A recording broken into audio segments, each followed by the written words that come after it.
And here we are with the notes for objectives E4 and E5. So we're going to look at specific kinds of asymptotes, expanding on our idea of horizontal asymptotes and how to find them from rational functions.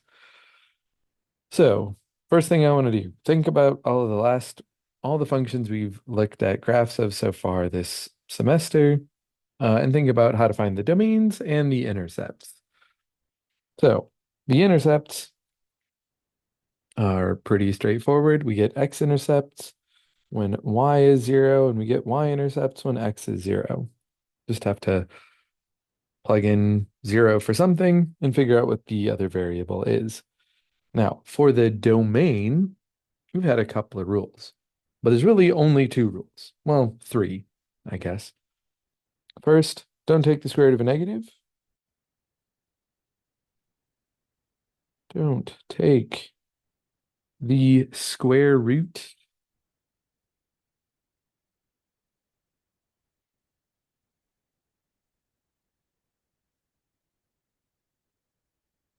of a negative.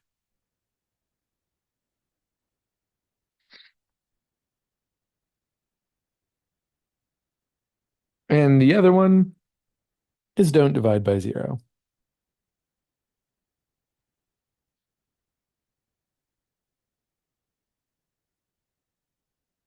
So let's say those are really our only two rules. Don't take the square root of a negative number and don't divide by 0. I'm going to add half a rule to this don't take the square root of a negative to say also don't take the log of a negative.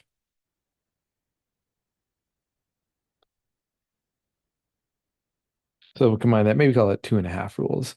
Also, don't forget with logarithms, you cannot take the log of 0 either. So logs almost combine the two. Don't take the log of a negative and don't take the log of 0. But I digress. When it comes to domains, those are really the only two rules we look at. So with these rational functions, well, we've got one polynomial divided by another polynomial. The important one is the second rule, don't divide by 0. Anything that makes our rational function's denominator 0 needs to be removed from the domain. So if I were to take a look at this function right here, and find its domain, I just want to look at the denominator and make sure that it's not equal to 0. So x squared minus 4x plus 3, I need to make sure that this is not equal to 0. So I'll just start solving for whatever x's make it equal to 0 and take them out. That thing is factorable. Looks like it's x minus 3 times x minus 1. Again, I need that not to be 0, which means I got two options. X minus 3 needs to not be 0, and x minus 1 needs to not be 0, which means x cannot be 3 or 1. If I were to write out that domain in interval notation, it'll be all the numbers except for those two.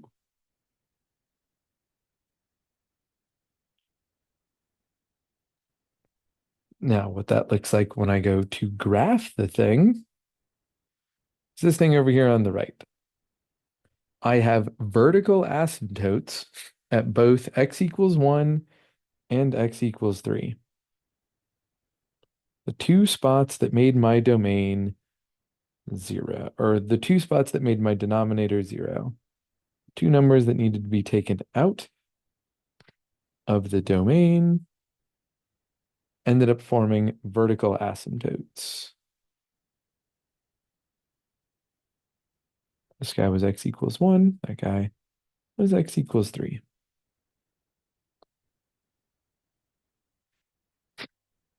So the generalized rule that we'll use is that if we have a rationalized function, anything that makes the denominator 0 is going to create an asymptote, given that our function was reduced. So for the reduced rational function, anything that makes the denominator 0 creates an asymptote. If we have an unreduced function, we'll talk about how to deal with that in just a moment, like with this guy right here. So finding the domain, vertical asymptotes, and graph of this guy right here. So I have a function that is reducible because that denominator is factorable. X squared minus 9 factors to x minus 3 times x plus 3. And then I can see with a factor of x plus 3 in top and bottom, that can reduce to just 1 over x minus 3. And we know how to graph that now. It's just a transformation of 1 over x, where my vertical asymptote has been moved over to x equals 3. And then my graph looks like the 1 over x shaped graph.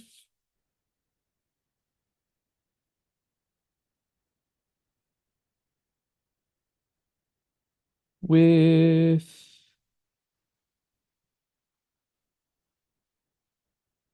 its asymptote just moved over to the right.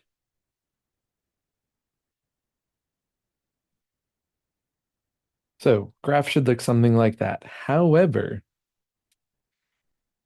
we have to add one extra element to this graph. X is not allowed to be -3. I mean, X is also not allowed to be equal to +3, but that part is still uh, explicitly written in the function. We lost this information about -3, but if we look at the graph, everything is totally fine at -3 because it looks just like a graph of 1 over x minus 3. So what we have to do is go through and add a hole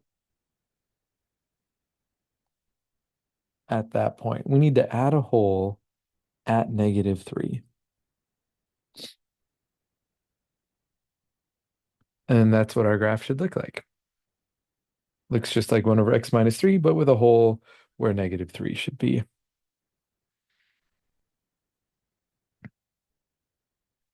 So when x is 3, both the numerator and the denominator end up being 0.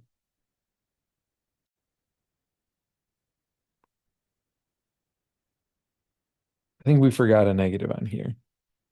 Yep. Okay. I've read that through enough times to convince myself that there's just a mistake in the written part of the notes. So this should read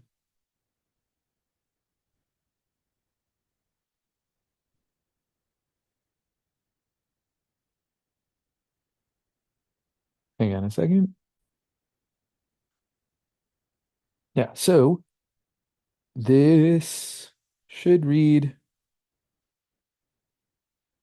when x equals -3. The numerator and denominator are both 0, so it's not a vertical asymptote. So the thing that's going on, again, is that there's a hole there. We can still effectively cancel the common factors, but we need to remember that x is not allowed to be equal to -3. So what happens when they're both 0? A hole, probably.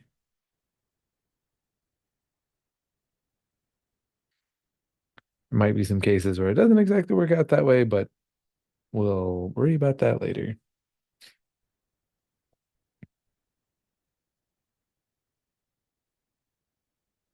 So we'll say that these things have a hole if both numerator and denominator are 0. So it's basically that our options for zeros of the denominator are holes or asymptotes. It'll be one of the two. So if I wanted to deal with finding some asymptotes, a couple of things to point out. In this function, we're going to look more at horizontal asymptotes than we will at vertical ones this time. I already know how to find our vertical asymptotes. They're going to be at 2 and at -2. We'll just come plot those in real quick. 2 and -2. I also want a horizontal asymptote. And I'm just going to jump ahead to this one, having one at 4. So if I look at my graph, if I look at the function that I have here, and maybe make these vertical asymptotes a little bit taller,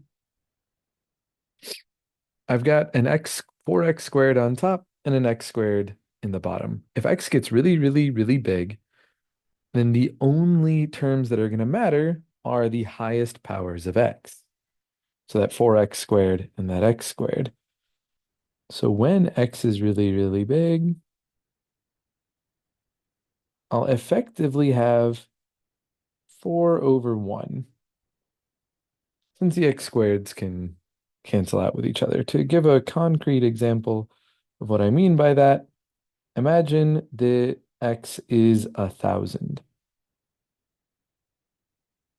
So if I have 4 times 1,000 squared in the numerator, I'm going to get, well, let's see, 1,000 squared is 1,000,000. So I'm going to get 4,000,000 up in the numerator, and in the denominator, I get 1,000 squared minus 4. So I get 1,000,000 minus 4. So 4,000,000 over 1,000,000 minus 4 is really, really, really close to just 4,000,000 over 1,000,000, which would be just 4, which is why this thing has a horizontal asymptote at y equals 4. When x is really big, only those two terms matter. Everything else kind of doesn't. And so my horizontal asymptote will be at y equals 4. It'll be one of the rules that we use for finding these horizontal asymptotes. Again, this one is at y equals 4. Or more specifically, 4 over 1. For the next guy, finding the horizontal asymptote for x plus 1 over x squared plus 1 minus 2. Well, I could check my two vertical asymptotes real quick. I'll find that they're at 1, or rather x equals 1 and x equals -2.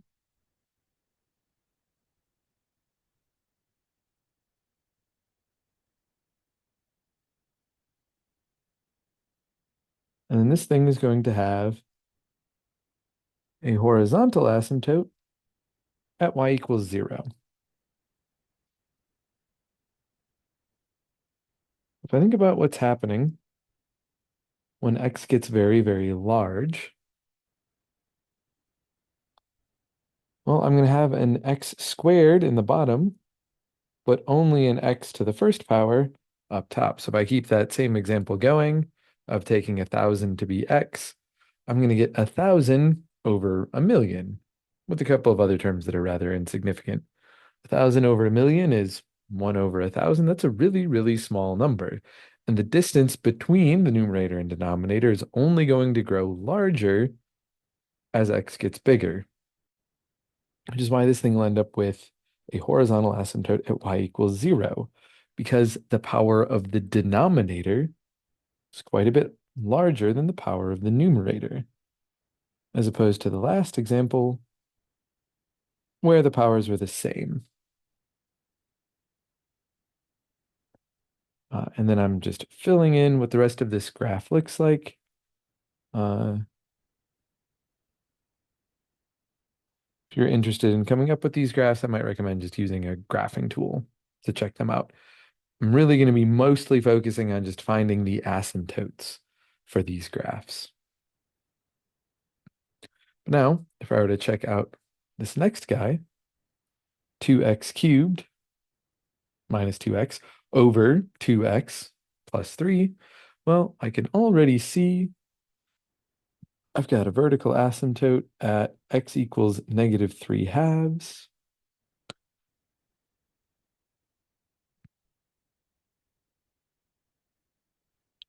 But this thing isn't going to have a horizontal asymptote.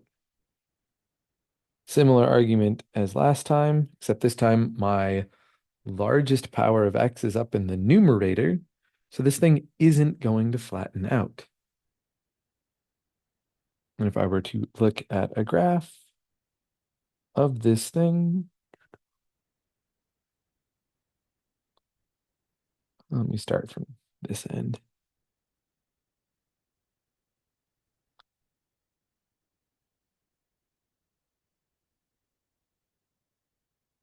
I just need to be careful not to cross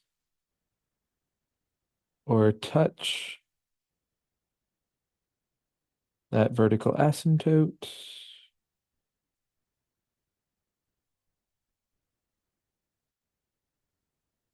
Dang it.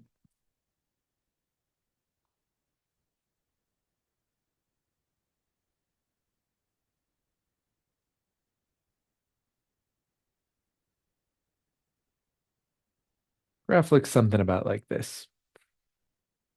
But no horizontal asymptote because the degree of the numerator is larger than the degree of the denominator. It's summarized nicely in this set right here. And the place I can see some of this show up at is I'm looking at an asymptote of y equals 4 when the degrees were the same, because I'm going to claim that this is 4 over 1, where 4 and 1 are the lead coefficients of the numerator and the denominator. Meanwhile, if the denominator had a bigger power, we'll just have a horizontal asymptote y equals 0. And if the numerator has the bigger power, then there is no horizontal asymptote at all. So I'm highlighting these rules, all based on degree of top versus bottom. Let's look at one more kind of unique asymptote that I don't want to focus on too much, but we have these things called slant asymptotes, where the degree of the numerator is exactly 1 bigger than the degree of the denominator. So it'll have a linear looking asymptote. Whereas if the degree of the numerator were exactly 2 higher than the denominator, we'd have a quadratic looking asymptote.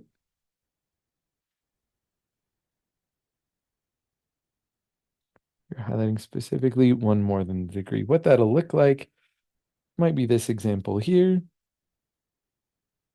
where I can do some polynomial long division to simplify this particular rational function.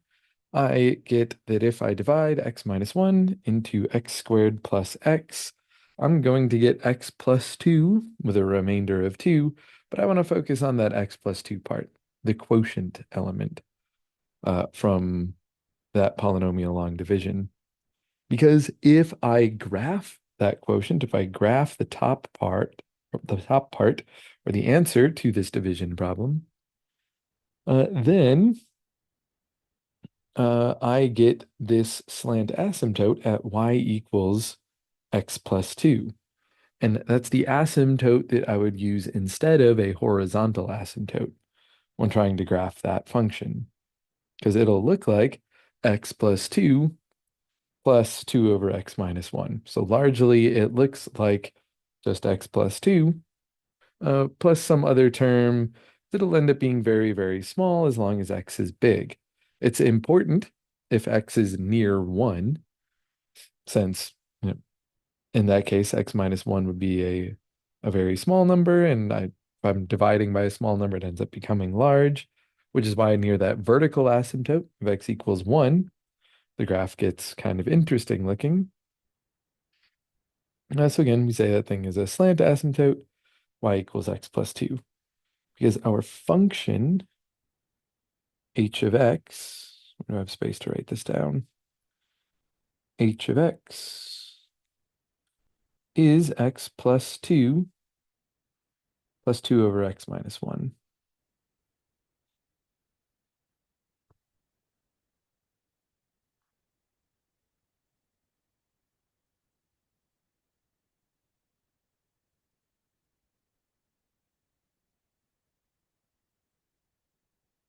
So for the most part, it just looks like a linear equation, except for when x is near 1.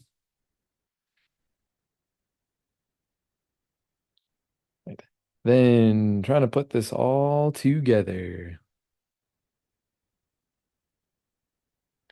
for the graph, or for the function x squared minus 1 over x squared minus 9. I want to find the domain, the asymptotes, any holes, the intercepts, and sketch the graph. So let's knock that out. Well, the degrees of this thing are the same in top and bottom. So I've got a degree 2 over a degree 2, and both of their lead coefficients are 1. So for our horizontal asymptote, I should get y equals 1 over 1, which is just 1. Then for my vertical asymptotes, I just need to look at the denominator at x squared minus 9, look at where it's 0, and that'll be at plus or minus 3. That thing would factor to x minus 3 times x plus 3, so I get two asymptotes at 3 and at negative 3. So I'll go sketch in those parts first because they're the most important element of figuring out what my graph is going to look like. Because my graph needs to fit in between all of its asymptotes.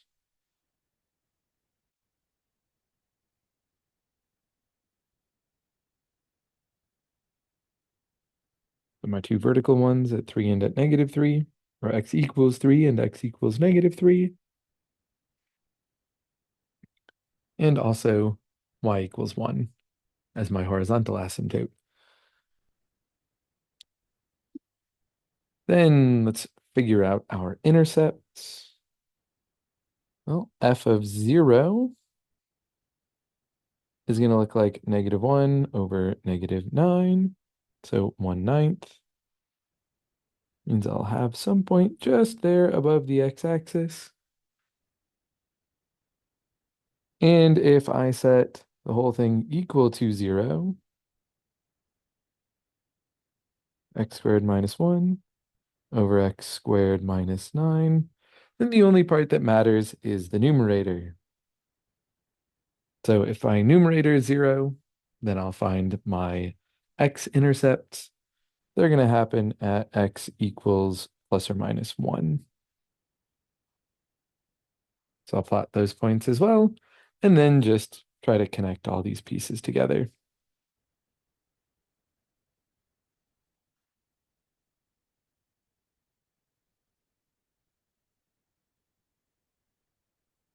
Look something like that. And this, and that. And that's my graph. And also the end of objectives E4 and E5.